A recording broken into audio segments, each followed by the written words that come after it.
Mike Brown, the former FEMA director. Joining us here is the former FEMA director. History, I think, was very unkind to you, my friend. Very unkind. Mr. Brown, thanks for being with us. This is Michael Brown Unplugged. Hey, everybody. Welcome to Michael Brown Unplugged. Do you remember this from July 2nd, 2013? Africa. We're going to all have to work together to find ways in which collectively we reduce carbon, but we make sure that there's some differentiation so that countries that are very wealthy are expected to do more, and countries that are still developing, obviously they shouldn't be resigned to poverty simply because, the West and Europe and America got there first. That wouldn't be fair. But everybody's going to have to do something. Everybody's going to have to make some important choices here. And, I expect that it's going to be your generation that helps lead this, because if we don't, it's going to be your generation that suffers the most. Ultimately, if you think about all the youth that everybody's mentioned here in Africa, if everybody's raising living standards to the point where everybody's got a car and everybody's got air conditioning and everybody's got a big house, the planet will boil over. I wanted to play the entire clip to make sure you had the full context of what he said. He's speaking to a bunch of African students.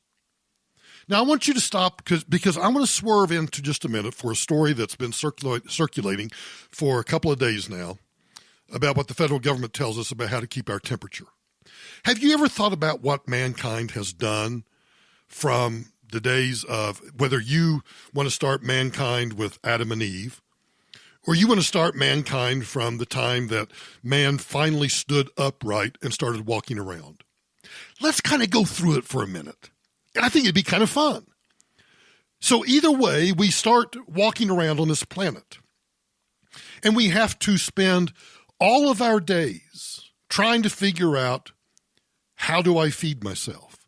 How do I get enough grain, meat, whatever I can find to eat to survive for the very next day? And we go through that for a long time, and then at some point, somebody somewhere creates fire. And now there's a way to warm ourselves. And not only warm ourselves, but to some degree keep away the prey that is coming after us to kill us before we can wake up the next day and go about finding more food to live another day, so that we can then get some sleep somewhere, no shelter, and live to another day to go eat again. So with the advent of fire, we now have at least some sort of defensive mechanism against those things, those animals, that would want to destroy us, to kill us. And to some degree, we now have something to battle back against Mother Nature, who might want to freeze us to death. We now have fire. But we still have to get up every morning and go searching about looking for food so that we can, remain alive for yet another day. And then at some point, man decides, I need some shelter. If I only had some shelter, I could get out of this heat, or I could get out of the rain, I could get out of the wind. And in fact, if I find a good enough shelter, I can stave off the predators that want to kill me. So now they've got a cave, or they've got a hut, or they've got something, and they've now pushed off the elements. They now have a way to warm themselves, and yet they still have to every single day get up and go scrounge around for food so that they can live yet one more day, just one more day to survive. Then with the advent of the fire, the advent of shelter, somewhere along the way, they start figuring out a way to store the grain. Oh, yes, now if we're a nomadic tribe, we no longer have to fight every single day to find food. And then once we eat all that food, travel to the next place so that we can eat up all the food there and then travel on again. So the nomadic tribes figured out, after they discovered how to store grain, they no longer had to go day after day after day to feed themselves. Some other tribe somewhere else discovered that, and stop and think about this, if you have to eat every single day, you have to eat what you kill in order to survive, what do? Will you eat the entire animal, whatever it might be? You've killed a deer, you've killed an antelope, you've killed whatever it might be, and you gut it, and you eat everything. You stuff yourselves to the brim because you don't know if tomorrow or the next day there'll be another buffalo, whether or not there'll be another animal to kill, to eat, to sustain your life. And then at some point, man figures out, oh, now I figured out a way to cure these meats. So now I don't have to feast upon the calf. I can now save the calf. I can save the antelope. I can save the deer. I can save the venison, whatever it might be. And now they've not only begun to stay in one place, they've stayed in one place because now they are able to take whatever food or grain, meat, grain, whatever it is they have, and they're now able to maintain that over a longer period of time. So suddenly, every single day, while there are still other predators and there are still other dangers, there's still Mother Nature, there's still all of the other things that could kill us, you no longer have to focus solely on finding something to eat for the next day because you have now figured out a way. You've got fire, you've got a way to cure meats, you've found a way to store the grain, you've figured out a way to build shelters, and now what do you start doing? Well, we could all just stay right here. We could all stay right here. We could have our shelter. We could begin to build structures in a community, and we can now start gathering together in these communities, and civilization starts to grow little by little, inch by inch. Then the next thing that happens is you've got fire and you've got shelter, and somewhere along the way, as all of those things have advanced, you've learned how to build a fire properly, perhaps in some sort of stove-like mechanism. Now you've moved along, you've advanced, and now somebody has come up with a way to light that shelter. So now the day has been extended. The day is no longer just from sunrise to sunset. The day has now been extended by the advent of electricity or the light bulb.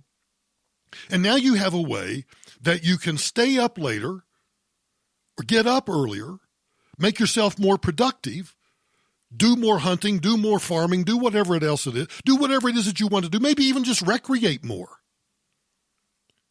And then society continues to advance more and more and more. Till finally we get to the point where we are able to, and for those of you, I watched we have now nationalized the weather reports. I was watching Norah O'Donnell on CBS Evening News last night, and she brought on a meteorologist, their national meteorologist, to talk about how hot it is. And I looked at that and I thought, wait a minute. They first talked about the East Coast because, well, that's the center of the universe. The East Coast is the center of the universe. So they first talked about the East Coast, and they talked about how hot it was. And then they had a line talking about, look at this huge geographic region that this covers. Why, this goes all the way from Maine, all the way down to the Washington, D.C., New York, Philadelphia corridor, goes over to Cleveland, goes over to Chicago, and goes down to the south, and it's going to be hot, and because it's summertime, it's going to be humid too, so it's going to be that hot and muggy time of year. And I thought, yeah, we call it summer. We call it summer. And then because that wasn't good enough, then they had to go back to the Southwest, and then they had to tell us that Tucson and Phoenix were going to be on Tuesday, that Phoenix and Tucson, maybe Las Vegas was included in this too, we're going to be in excess of 100 degrees. And I thought, well, yeah, have you ever been to Scottsdale in August? It's not uncommon for it to be hot in August in Las Vegas, Tucson, Phoenix. It's the freaking desert, by the way. And then they have to draw their little heat wave up into Colorado because now the Rocky Mountains are hot.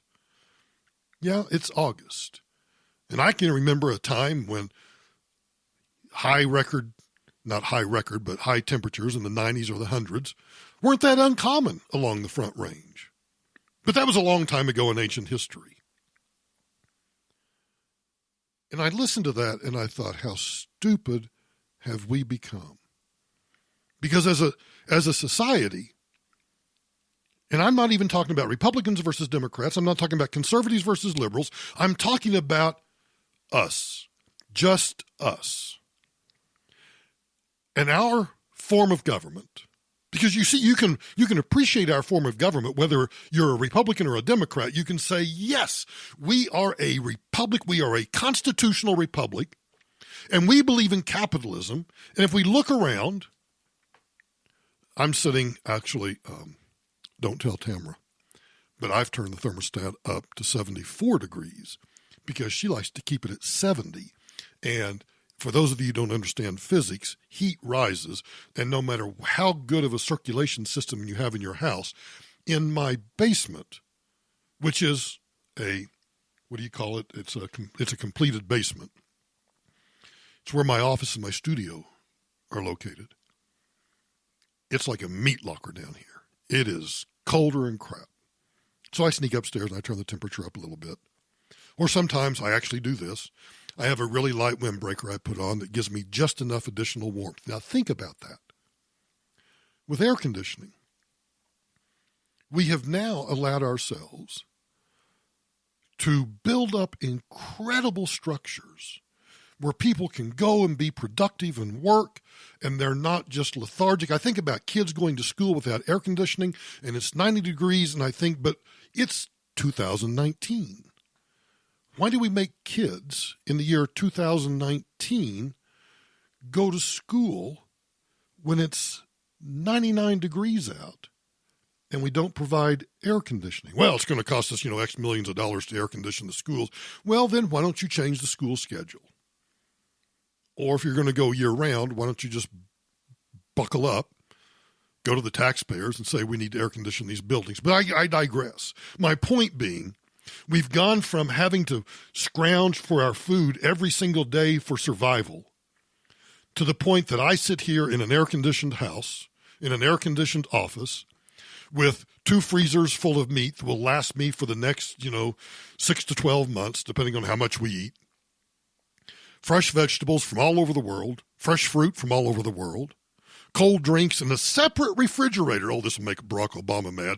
A separate refrigerator that I keep in the garage that is full of nothing but, it's a side-by-side, so one side is full of some of that meat, but the other side is full of nothing but drinks. Diet Coke, caffeine-free Diet Coke, ices, some tequila that I keep cooled. There's maybe a couple of bottles of wine that have been opened that are in that refrigerator, bottled water, everything that you can imagine, so that if you come to visit me and I say, would you like something to drink?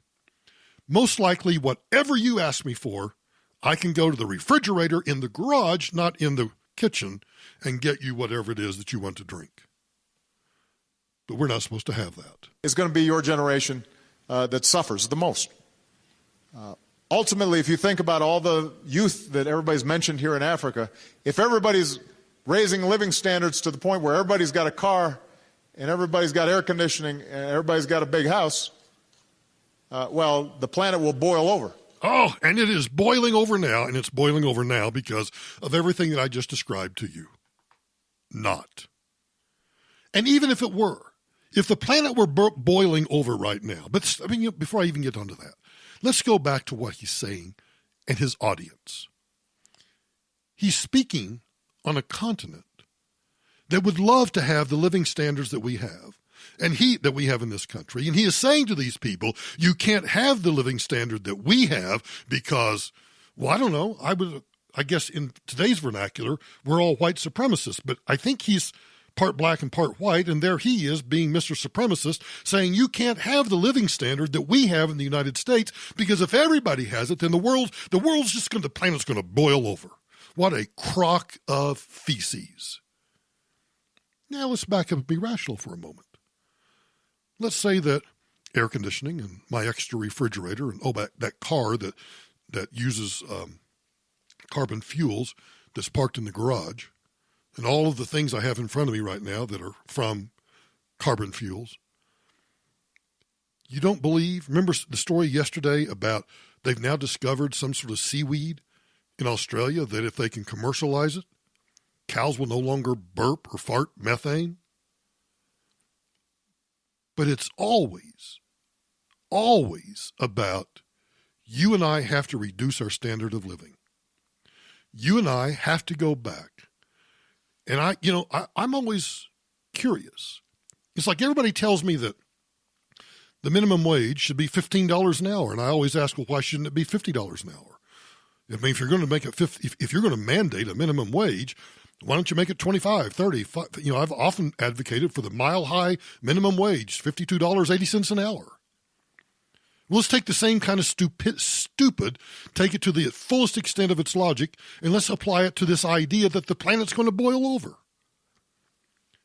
If they're now telling us how cool our houses should be, and they're telling us that, well, forget the low 70s, you should keep your residence at 78 degrees when you're at home, according to Energy Star, the federal program run by the Department of Energy and the EPA, the Environmental Protection Agency. And, of course, they want us to keep 78 degrees when we're home, 85 degrees when you're at work or away, and 82 degrees when you're sleeping. Studies show that the cooler your room is in the evening, the better sleep that you get, and sleep is essential, absolutely essential.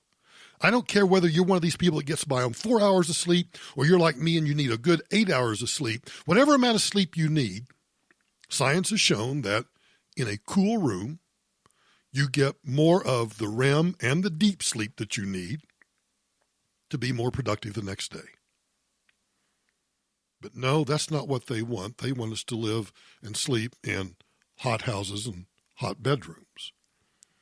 So if the new normal is 78 when we're home and 85 when we're away and 82 when we're sleeping, well, why not just eliminate the air conditioning? Save the planet now. Let's save the planet right now. Because that's what all of these nut jobs want us to do. They want us to do exactly. They take Barack Obama at his word. Why, if all of you Afrikaners want the standard of living that we have in the United States, the planet will boil over. So in order to keep the planet from boiling over, let's go in reverse. Let's get rid of air conditioning. Then let's get rid of frozen meats and food. We'll only have to cure our meat, I guess. Keep it hanging out in the garage. Cure it with salt or smoke or whatever. And then if that's not good enough, we'll have to get rid of the houses because, well, the houses are going to get unbearably hot.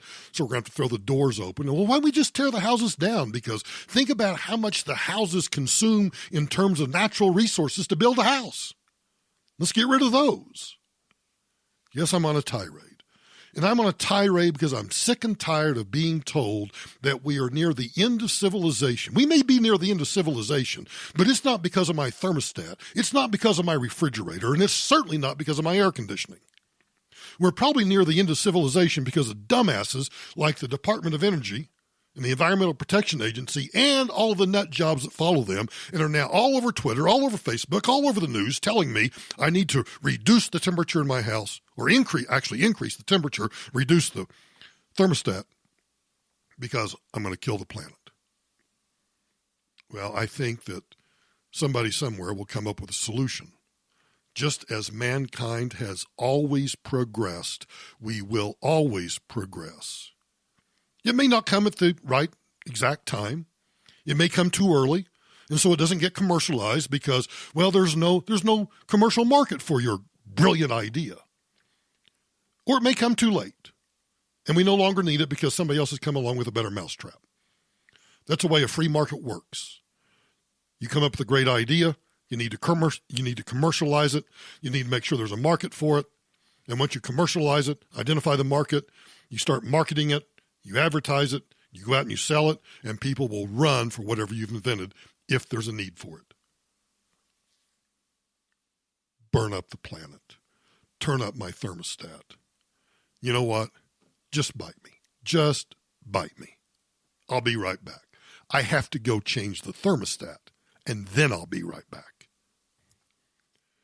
You know, in almost every presidential election, maybe with the exception of 2016, the Republicans have always made proposals to terminate federal agencies. You know, get rid of the Department of Education, eliminate Environmental Protection Agency, or scale it back or do something. But in this presidential cycle, a bunch of Democrats are hoping to actually increase the size of the federal government if elected, and they're actually out talking about increasing the size of the federal government.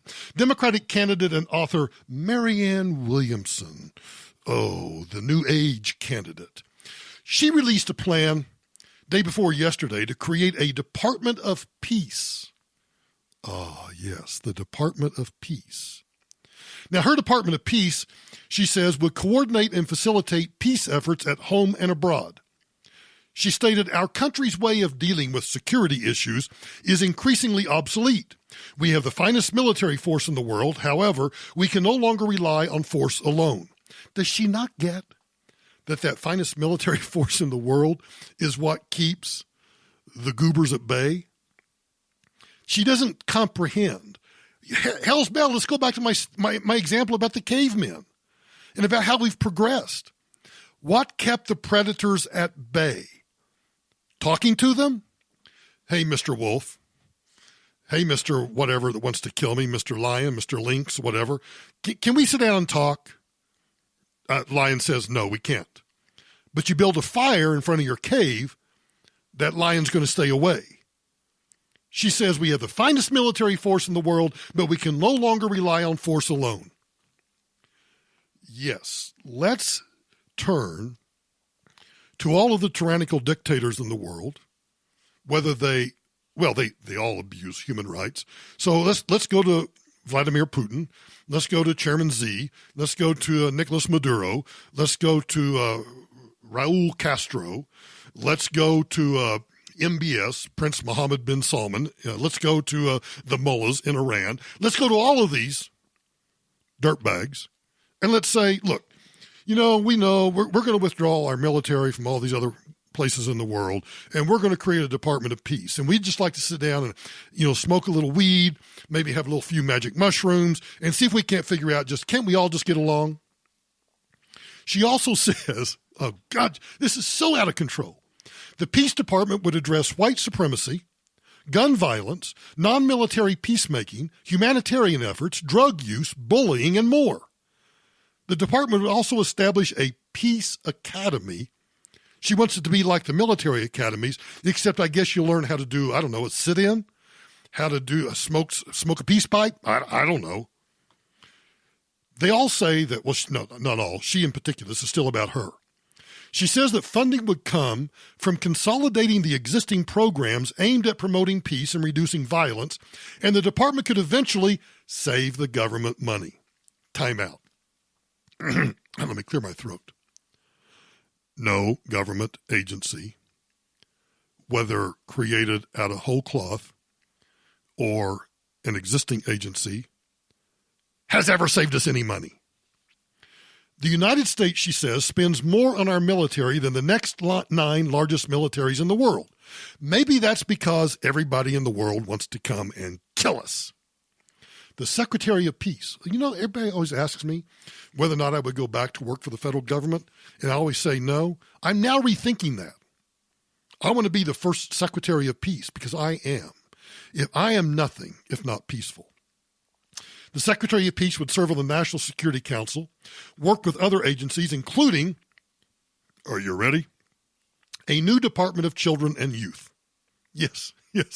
We already have the most bloated federal bureaucracy in the world. It's called the Department of Health and Human Services, which deals with children and youth. But let's pull that out, much like we, decided to create the Department of Homeland Security, and that was going to be budget neutral. And we know that it wasn't budget neutral, but now we're going to have a Department of Children and Youth, another agency that she wants to create if elected. And now the Department of Children and Youth would focus on connecting the dots. Oh, I love it when they say connecting on the dots. It gives me a really kind of funny feel. Well, never mind. The department would focus on connecting the dots on all programs, grants, and direct appropriations that involve the children. It would take a holistic approach to the welfare of children by taking on, now I want you to listen to what this department's going to take on, because everything that I'm about to list is already being duplicated by another department somewhere else. The Department of Children and Youth would take a holistic approach to the welfare of children by taking on environmental, we have the EPA, healthcare, we have HHS, education, we have the Department of Education, crime prevention, we have the Department of Justice, homelessness, we have Health and Human Services, and social work initiatives, we have Health and Home and Human Services. So she wants to duplicate all of those, but focus only on children. Because if it's about the children, hell's bells, I'll vote for it. Only, if it just saves one life. Now, she's not the only one. I don't want to just pick on Marianne Williamson because it's too easy. But former Maryland Congressman John Delaney wants to establish a Department of Cybersecurity. I hate to tell him, but the Department of Homeland Security already has an entire, battalion of employees that already deal with cybersecurity. He wants to create an entire new department so he can address vulnerabilities in the country's information systems, the data breaches, and Russian election interference. Well, you say Russian interference, I'm all in. Let's create the department, right? He says, currently, our cybersecurity efforts are spread across multiple agencies. But by creating a new department, we can centralize our... God, this sounds exactly like the bovine feces I heard back in 2003 and 2004 about the Department of Homeland Security. And it didn't accomplish any of these things. He says, currently, our cybersecurity efforts are spread across multiple agencies, but by creating a new department, we can centralize our mission, focus our goals and efforts, and create accountability. He compared the situation to the aftermath of the terror attacks of September 11th, when George W. Bush created the Homeland Security Department. George W. Bush did not create the Department of Homeland Security. He went kicking and screaming. Congress created it. When we found out that Congress was going to do it, yes, we tried to mold it in our own image. We tried to mold it as we wanted it to be, but we never wanted it to begin with. Oh. Now let's see, who else? Jay Inslee, the Washington governor. He wants to create a climate conservation corps. Michael Bennet, the accidental senator from Colorado. He wants to establish a foreign interference threat center. Mayor Pete Buttigieg wants to create a Mayor Pete Buttigieg wants to create a clemency commission outside of the Department of Justice. Amy Klobuchar from Minnesota has proposed an Office of LGBT Anti-Discrimination. She wants that to be within the White House. And, of course, billionaire Tom Steyer, he wants to create an independent redistricting commission. Redistricting is in the purview of the states, Mr. Steyer. Read your Constitution. I give up. That's where we are. Take your pick. Vote for Republicans. They say they'll reduce departments and agencies. They're lying. They won't do it. Or vote for Democrats. They're telling you the truth. We're going to create a whole boatload of new departments and agencies. And, of course, every one of them is designed to make everything more efficient and more effective. That's the lie right there. Hang on, I'll be right back. Welcome back. This next clip is a little difficult to hear, but I think that gaffes run in the Biden family. Even if you're not, I know that Jill Biden, his Dr. Jill Biden, what's her doctorate in? Does anybody know? Is she a MD or is she a PhD? I don't know. No, I don't know. Dr. Biden apparently has the same gaffe gene that her husband has. She was in Manchester, New Hampshire yesterday, and she's talking about her husband's gaffes. And now this is kind of difficult to hear, so take a listen and then I'll tell you what it says. Your candidate might be better on, healthcare than Joe is. But you've got to look at who's going to win this election. And maybe you have to swallow a little bit and say, okay, I sort of personally like so-and-so better. But your bottom line has to be that we have to. Because I know that not all of you are committed to my husband. And I respect that. But I want you to think about your candidate his or her electability and who's going to win this race. And so if you're looking at that, you've got to look at the polls. And, a lot of times I say, polls don't mean anything, polls don't mean anything. But if they're consistent and they're consistently saying the same thing, I think you can't dismiss that. All right. That was probably too difficult to hear. So let me tell you what she said. She says, so yes, your candidate might be better on health care than Joe is, but you've got to look at who's going to win this election. And maybe you have to swallow a little bit. Maybe you have to swallow a little bit. Really? That's what your reasoning is? And so maybe you have to swallow a little bit and say, okay, I personally like so-and-so better. But your bottom line has to be that we have to beat Trump. I'm sorry. My apologies to everybody, but that's irresistible. I think the gaffe, Gene, is a family affair. You have to swallow a bit with my husband. I think she found a really creative way to say, I don't really want to be first lady. I think she's saying, if I could settle for my husband, America, if I can settle for my husband, well, surely you can settle for him too. Joe Biden, here's what my wife, the person who loves me most in the entire world, thinks about me. Ha ha, thanks, Joe. You may not like my husband. He may be bad on the issues, but he's pretty good in the polls. If you don't believe me, well, you may have to swallow a little bit. Holy cow. Oh, it's going to be a fun time between now and the election. Hang on, I'll be right back. I was honored during my tenure with the Bush administration to work with Dr. Condoleeza Rice.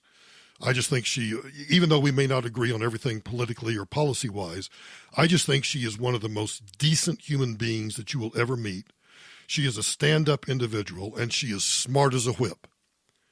Well, I used to think she was smart until she went on The View. Now, I know I'm playing this out of turn, and I imagine Christian will want to play it again later on the week on Friday, but I can't wait. Condoleezza Rice surprises The View with why she supports the Second Amendment. Just let it rip.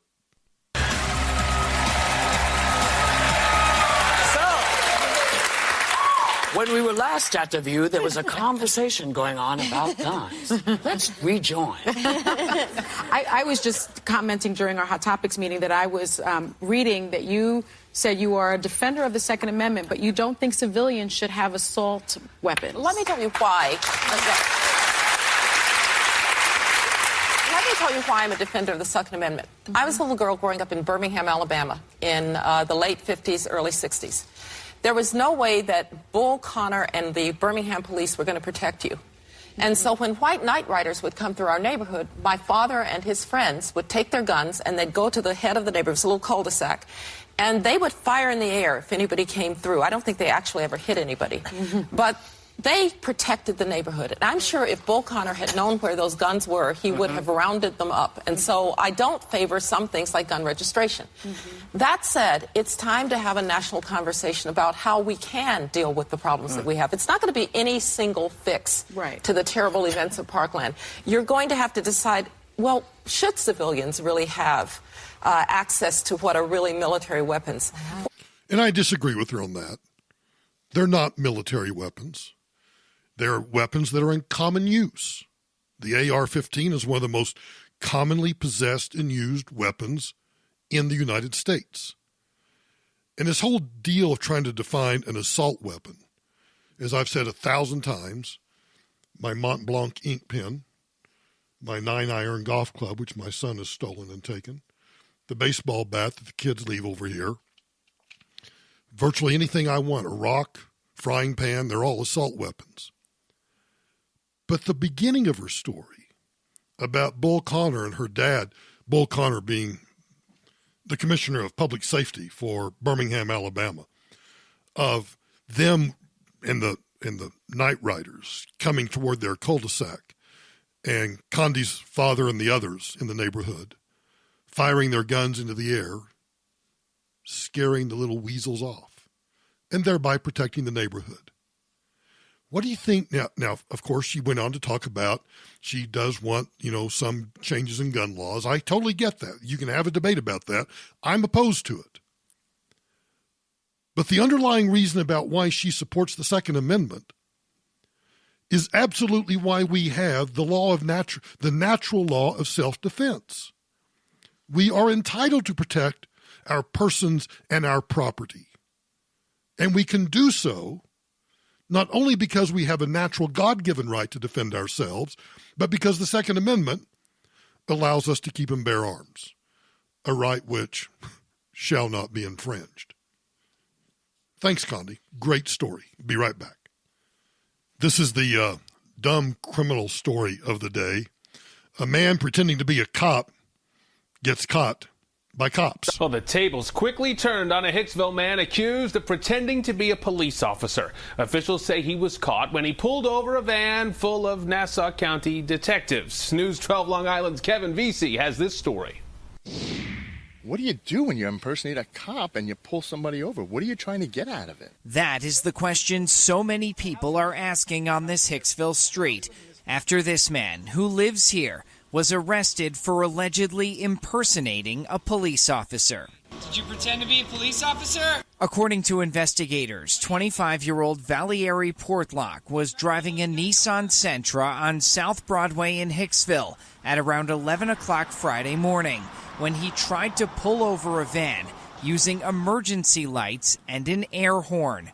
But it turns out that van was filled with real cops, detectives from the Nassau Police Department's electronics squad. And there's your dumb criminal of the day. I think I'll go over and pull over some people. I got me a siren, got me some red lights. I'm going to pull somebody over. Uh-oh. A van full of popo. I love it. So most of you possess a cell phone. And if you have that cell phone on U.S. soil, you generally understand that the Fourth Amendment keeps law enforcement officials from searching that phone's contents unless they have a probable cause warrant. But do you know that if you carry your cell phone at a U.S. border, maybe coming back from a trip outside the country, do you know that the Fourth Amendment does not stop border agents from warrantlessly snooping inside your device? There are a couple of recent federal court opinions, not the most recent one, but one dating back to 2018. The U.S. Circuit Court of Appeals for the 11th Circuit said that border searches never require a warrant and never require probable cause. The ruling in that case was about a U.S. citizen whose cell phones were subjected to warrantless forensic searches at the border. Now, that's a highly intrusive procedure that typically involves retrieving deleted files and other inspections of the phone's digital footprint. Everything in there, deleted text messages, deleted photographs, everything. Well, the Ninth Circuit reached a similar conclusion about warrantless cell phone searches at the border, and they did so last week. In that case, United States versus Cano, or Kano, I'm not sure how you pronounce it, the Ninth Circuit said border officials may conduct suspicionless manual searches of cell phones, but must have reasonable suspicion before they conduct a forensic search. Now, unlike probable cause, which is the standard for requiring or obtaining a search warrant, reasonable suspicion is a much more lenient rule that lets law enforcement officials conduct searches without getting a warrant first. I mean, generally, you can kind of apply it to traffic stops. You get stopped for a traffic violation, and there is, I'm trying to think of a really outlandish example. A broken tail light may or may not lead to a search of the vehicle because you have reasonable suspicion because you see something in the broken out tail light. I can't think of a really good example right now. But the court, the U.S. Supreme Court, has long recognized this border search exception to the Fourth Amendment's generally normal warrant requirement. But the Supreme Court has never addressed whether that exception deserves to hold sway in the current era of smartphones and all these high-tech devices that we might take across the border. I think it's one thing to let a border agent rummage through your suitcase or through the trunk of your car without a warrant. It's something else to let those very same agents download and examine every single digital record on your cell phone. That is a treasure trove of highly sensitive personal information. I think they need to get a warrant before they can do that. Now, the judge, the one judge that was the dissent in the first case, suggested a good way for the courts to handle the issue going forward. She wrote in her dissent, due to the extreme intrusion into privacy posed by a forensic cell phone search, my answer to the question of what law enforcement officials must do before forensically searching a cell phone at the border is accordingly simple. Go get a warrant. I told you about talking to this group on Friday night, and I pointed out to the group, as I was talking about no-knock raids, for example, that the job of being a cop is an incredibly difficult job. And it's a difficult job because we want it to be difficult. We don't want cops to have an easy way to do anything because, well, that leads to abuses, and that leads to a violation of all of our civil rights. So we require law enforcement to get warrants. And I think that these two cases are examples where the law has not kept up with the technology. I know that, for example, on my telephone, on my cell phone, telephone, who uses the word telephone? On my cell phone, I do keep apps that allow me to access my bank accounts. I don't normally, I never check them if I'm on a public Wi-Fi somewhere, but I don't want cops digging into, and nor do I think they have a right to, absent a warrant, absent a Fourth Amendment probable cause warrant, to do a forensic download of my phone, getting my financial records. I think that's unconstitutional. But most people, well, if it keeps us safe, what keeps you safe? By cops or border agents at the border doing a forensic download of everything on your phone, everything on your tablet, everything on your laptop, without having probable cause in the first place to do so. And as this judge says in her dissent, it's a simple answer. If you have probable cause, you can detain the person, you can go get a warrant, and if you can convince a magistrate or a judge to give you a Fourth Amendment warrant, then you can do the search. Absent the Fourth Amendment warrant, can't do it. Stay tuned to this, because I think this is somewhere eventually going to reach the Supreme Court. Well, there's been a lawsuit filed on behalf of 15 detainees from the Sudan, Mexico, and against a bunch of nonprofits. These immigrants that are being held in U.S. detention facilities filed this lawsuit on Monday. And, of course, the lawsuit is about what they call the shoddy medical care and the failure by American authorities to provide accommodations for disabilities. Now, look, I'm going to tell you what the lawsuit says in a minute, and some of the stories are horrific. And they may or may not be true. Now, you have to take them at face value because lawyers are required when they file a lawsuit and you make these allegations, you can't make false allegations. So whether you have to start with the premise that if the allegations are in the lawsuit, that there's some validity to them. Otherwise, the lawyers are subject to sanctions for filing a frivolous lawsuit. But they're claiming, these immigrants from Sudan and Mexico, they're claiming that they've been put in isolation as punishment. They claim they've been denied recommended medical treatment. They claim they've been denied surgery. And some say they've even been denied wheelchairs. And then there's a deaf detainee in the lawsuit who communicates in American Sign Language who says that she's not been provided an interpreter. Now, the problems that harm or beset these immigrants and threaten anyone in one of the Immigration and Customs Enforcement's more than 50,000 detention beds, any of these detainees or the problems that they suffer, they wind up getting sick, isolated from other detainees, and then they claim that puts them in isolation and somehow violates their civil rights. I'm not going to argue that point right now. I'm just telling you what the lawsuit says. Now, the agency, Immigration and Customs Enforcement and Border Patrol, have clarified their position on medical care to detainees. One agency official said that comprehensive medical care is provided to all detainees, including dental and 24-hour emergency care. And then they point to a study that shows about 1% of detainees are held in segregated housing at any given time. And one of the top concerns for putting people in segregated housing is infectious diseases, including outbreaks of things like mumps, chickenpox, which obviously then increase in overcrowded facilities. Now, here are some of the specifics that are, they're nasty, they're ugly, and can we probably do better? We can. But before you go off the deep end, just listen to these examples. Farouk Abdullah Farhat. I'm going to read straight from the lawsuit. Farouk Abdullah Farhat has been detained in Adelanto, I have no clue where that is, for more than 2 years, lost vision in his left eye. While an off-site doctor recommended surgery in April, immigration authorities didn't provide it, and he was told last month his vision could not be restored. Farhat, who is age 57, has back and knee pain. Says he was given a wheelchair, but it was taken away after 1 month. For more than a year, he claims, he relied on officers to bring him food. He said he fears returning to Jordan because he was threatened after converting to Christianity. Take it at face value. Next one.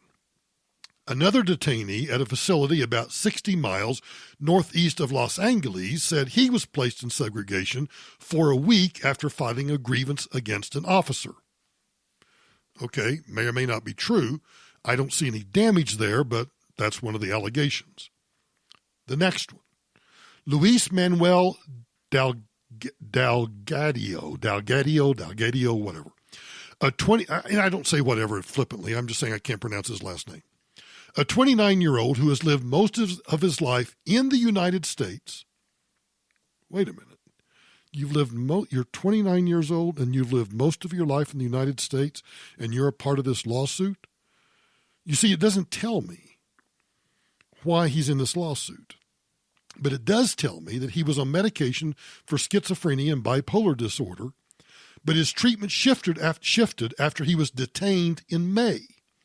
He then claims that because his mental health has suffered, that caused him to miss 2 court dates. 2 court dates for what? A deportation hearing? Doesn't say. Then one plaintiff says he has a brain parasite, didn't receive treatment for a year. Another says he hasn't received surgery for a torn rotator cuff for 3 years. One says he lost vision in his left eye because of lack of care. And then the suit argues that Immigrations and Customs Enforcement deliberately and systematically denies care to approximately 55,000 illegal immigrants currently in custody. You think I'm going to say with ICE, right? No, they lump them all together. 55,000 illegal immigrants currently in custody at county jails. If you're in custody at a county jail, isn't it more likely than not that you're in the county jail because you've been arrested on some state or local charge? Yes. And then it says others are held in privately and publicly run detention centers, much like we have here in Aurora, Colorado. There is this belief that privately contracted facilities in county jails are somehow unable to provide the same level of care as ICE facilities and aren't as closely monitored as ICE facilities. Oh, I don't know, but I've been in county jails before in my life. Now, it's been a while. I don't mean I've been in a county jail. I mean I've been to a county jail. I've been in one, but not because I was incarcerated. They're very closely monitored, and they actually are very careful about the medical care. They don't want to get embroiled in a Section 1983 civil rights lawsuit in federal court. But anyway, the federal government's pushing back over the possibility of building a new ICE detention facility for unaccompanied minors in Southern California alone. On August 5, the GSA, the General Services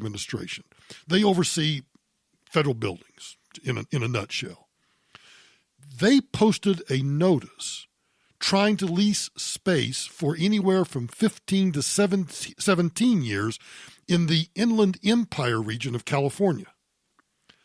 They want to use it to build a facility, 74,000 to 91,000 square feet, to house, what does it say here? It doesn't say how many. I'm sorry, that's a pregnant pause while I look. It doesn't say how, in the notice to house how many people. But they want to hire as many as 430 staff members working 8-hour shifts around the clock to care for the children. Now that you've heard all of that, here's what I want you to think about. But for these people being allowed to either, one, claim asylum on American soil instead of being required to claim asylum in their country of origin, or two, because they have crossed the country illegally, and once you cross the country illegally, it doesn't make any difference whether you come across the bridge, come across the river, come across wherever, a coyote brings you across, a mule brings you across, however you get across. Once you get across and your feet are on American soil, you're now entitled to, well, constitutional protections. You're entitled to health care. You're entitled to all of this stuff. Which begs the question, why are we not stopping them before they get their feet on American soil?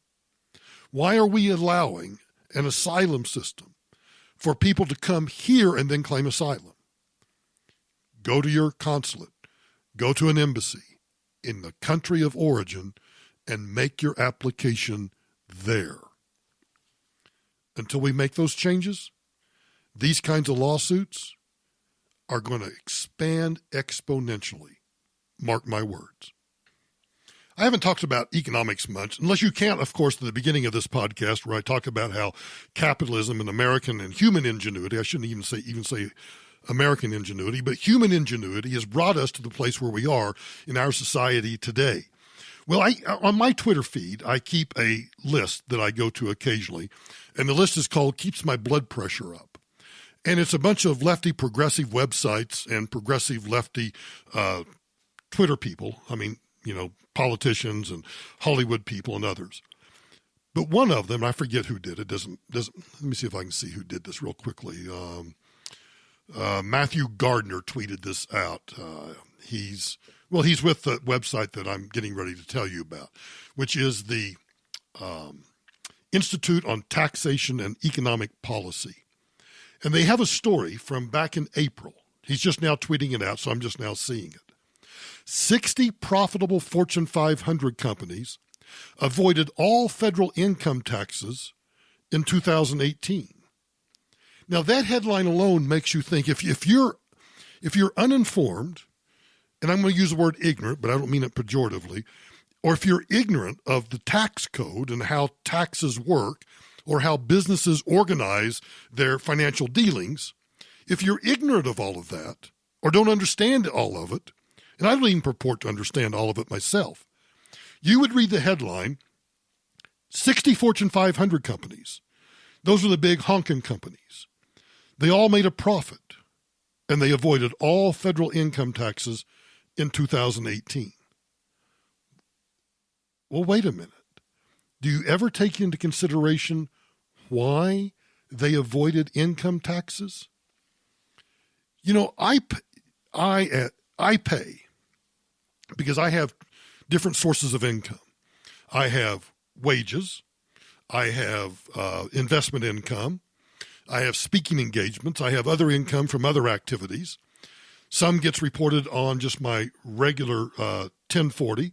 A lot of other income gets reported on my Schedule C. Other income from running a business. If I took all of the income taxes that I pay, all of my payroll taxes, and I get money back every year, and people say, well, you're not doing a very good of planning your taxes. Well, the problem is my income varies from year to year. So I can only control that I know, for example, wages. I know my wages are going to be X every year. So I calculate my withholding on those wages so that I don't withhold too much and then get back a lot of money at the end of the year based on my wage income.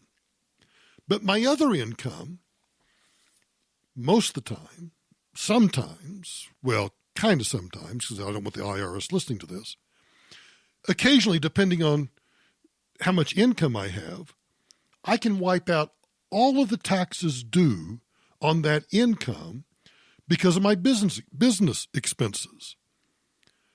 So those companies, 60 companies that turned a profit but didn't pay any income taxes, well, many of them took accelerated depreciation. Even I can take accelerated depreciation on certain items. Amazon reduced its income taxes by more than $1 billion in last year by using a tax break for stock options. It's legal. There's nothing wrong with it. They bitch and moan about fossil fuel tax subsidies. I hate that phrase. They're not subsidies any more than writing off for stock options is a subsidy or accelerated depreciation is a subsidy. It's only a subsidy in this sense. You're able to write off those expenses, and the write-offs therefore reduce your adjusted gross income. When you can reduce, for example, by taking a depletion allowance for the expenses that you incur in drilling for oil and gas, we're not subsidizing that any more than you're subsidizing me when I take an accelerated depreciation exemption or accelerated depreciation write-off on equipment I might buy. If I buy a new laptop, accelerate the depreciation, take it all up front. Tax credits, many of them have tax credits. I have unused write-offs. I have, for example, some stock that became worthless last year. Zero. And in fact, if you pay attention to what I used to say on the radio, you'll know exactly what company I'm talking about because they went into a Chapter 11. And their common stock that I own some went from, I don't know, $5 a share to $1 a share to a nickel a share to $0 per share. Totally valueless, totally worthless.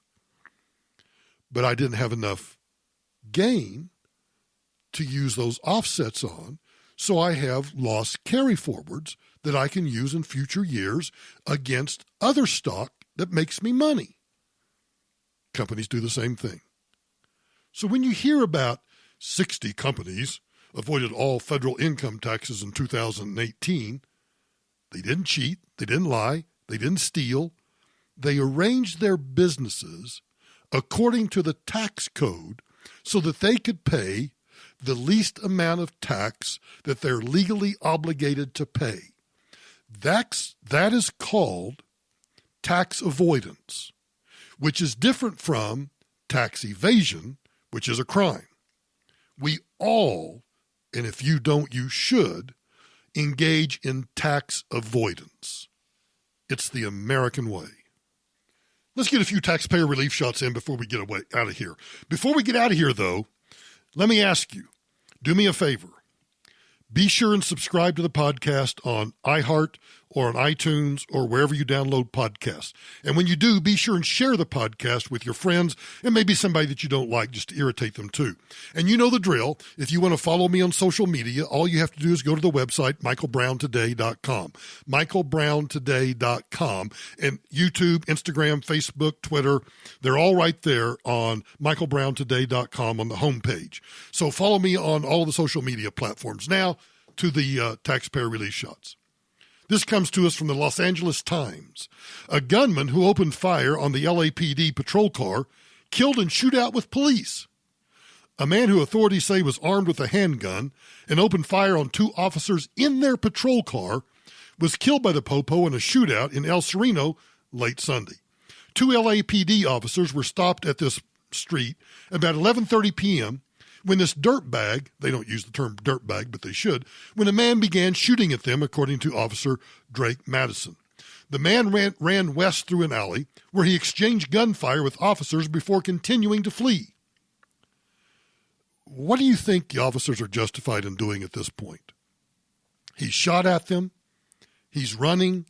He is fleeing. He obviously has a weapon in his hands. If I am the cop and I'm chasing this guy and he so much as turns around and looks at me, boom, boom, boom, he's gone. And sure enough, boom, boom, boom, he was gone. Next one comes to us from Channel 2 KUTV in Oregon. Giovanni Mercado Bedolla, 26, has been identified by the Ogden police as the man shot and killed by officers Friday night. He looks like a handsome young man. Police say Mercado Bedolla was approached several people at a yard party at approximately 8:55 p.m. 4 officers responded to the scene, were flagged down by witnesses who pointed in the dirtbag's direction. According to a press release, the 26-year-old displayed the knife and ignored the officers' orders to stop. When he started to approach and ignored their orders, the 4 officers fired their service pistols. He was struck by at least 1 bullet and declared DRT. Dead right there. You know, Agent Jed A sent me or he maybe sent to his entire emailing list, a video, and I forget where this took place, but officers who stopped a man with a knife. One cop stops, confronts the man. Another cop shows up. The guy keeps waving the knife. The cops keep backing up and backing up and backing up and backing up. They back up what appears to me to be several blocks. Then then the dirtbag, the perpetrator, lunges at one of the cops with the knife. The cop shoots. The guy falls to the ground. He's been hit. One of the officers approaches. As he approaches, the man who has been shot jumps up, wrestles the other cop, grabs his service revolver. The other cop is trying to find a clear shot before the man with the knife kills his partner, or the other cop, I don't know whether they were partners or not. He finally gets a clear shot to what appears to be to the head and takes him out. I cannot believe the patience these cops had in continuing to back up as long as they did. So when somebody says to you, well, they only had a knife, that video is chilling evidence that somebody with a knife can still take your life. Apply that to you in your home. These cops backed up and backed up and backed up. If I'm in my house and I'm in the upstairs bedroom, I don't have much room to back up. You got a knife and you're in my bedroom, you're liable to end up DRT, dead right there. I'll talk to you tomorrow.